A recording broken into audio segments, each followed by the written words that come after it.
Live ಇಷ್ಟೊತ್ತು ನಿಲ್ಲಿಸ್ಕೊಂಡು ಸುಖೇಶ್ ತಗೊಂಡ್ರು ಈ ಸ್ಟೋರಿಗೆ ವಿಜುವಲ್ ಬರ್ತಿದೆ ನೋಡಿ. ಹರಿಪ್ರಸಾದ್ ಮುನಿಯಪ್ಪ ವಿಜುವಲ್ ಬರ್ತಿದೆ ನೋಡಿ. ಹರಿಪ್ರಸಾದ್ ವಿಜುವಲ್ ಬರ್ತಿದೆ ನೋಡಿ.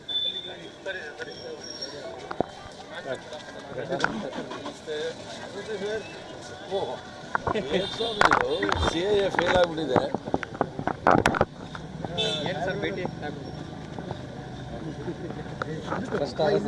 ಹರಿಯಾಣ ಇನ್ಚಾರ್ಜ್ ಆದಮೇಲೆ ಇಲ್ಲೆಲ್ಲ ಜೊತೆಯಲ್ಲೇ ಇದ್ದವು. MLC ಆಗಿದ್ದಾಗ ದಿನ ಮನೆಗೆ ಕರೀತಾಯಿದ್ರು ತಿಂಡಿ ಇದಕ್ಕೆಲ್ಲ ಕ್ವಾರ್ಟರ್ಸಲ್ಲಿ. ಇವರು ಹರಿಯಾಣಕ್ಕೆ ಹೋದ್ಮೇಲೆ ಮತ್ತೆ ಭೇಟಿಯಾಗೋಕ್ಕೆ ಅವಕಾಶ ಆಗಲಿಲ್ಲ.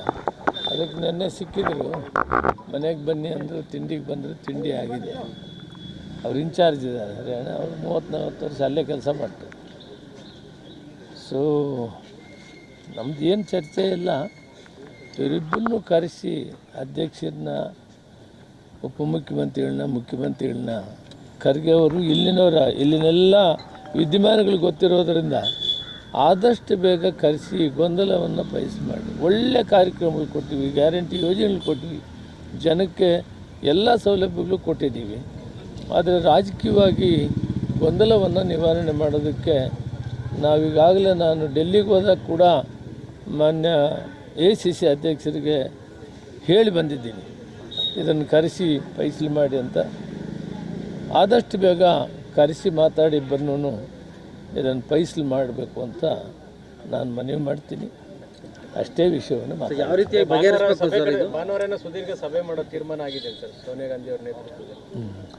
ಒಳ್ಳೆಯದು, ಸ್ವಾಗತ.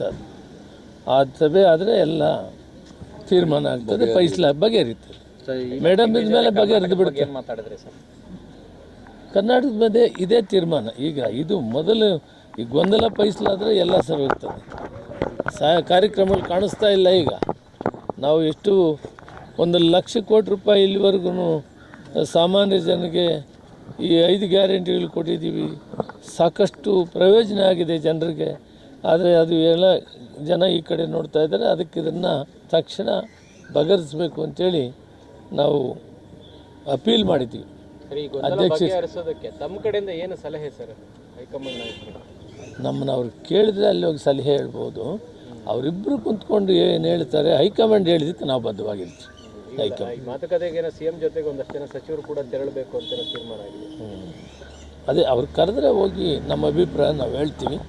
ಬಟ್ ಏನು ಹೈಕಮಾಂಡ್ ಹೇಳ್ತಾರೋ ಅದಕ್ಕೆ ನಾವೆಲ್ಲ ಅವರು ಕೂಡ ಬದ್ಧವಾಗಿರ್ತಾರೆ. ಹೈಕಮಾಂಡ್ ತೀರ್ಮಾನ ತಗೊಳ್ಳಿ ಅಂತ ಸುಮ್ಮನೆ ಇರಬೇಕಾ? ಸೀನಿಯರ್ ಒಪಿನಿಯನ್ ಸಚಿವರುಗಳದ್ದು ಒಪಿನಿಯನ್ ತಗೊಳ್ಳೋದು ಕೇಳಿದ್ರೆ ನಾವು ಹೇಳ್ತೀವಿ. ಏಕಾಏಕಿ ನಿರ್ಧಾರ ಮಾಡೋಕ್ಕಾಗುತ್ತೆ? ಅಲ್ಲಲ್ಲ, ಅವರು ಹೈಕಮಾಂಡ್ ಅವ್ರು ಕರೆಸಿ ಹೇಳಿದರೆ ನಾವು ಹೇಳ್ತೀವಿ, ಸೂಕ್ತವಾಗಿ ಹೇಳ್ತೀವಿ.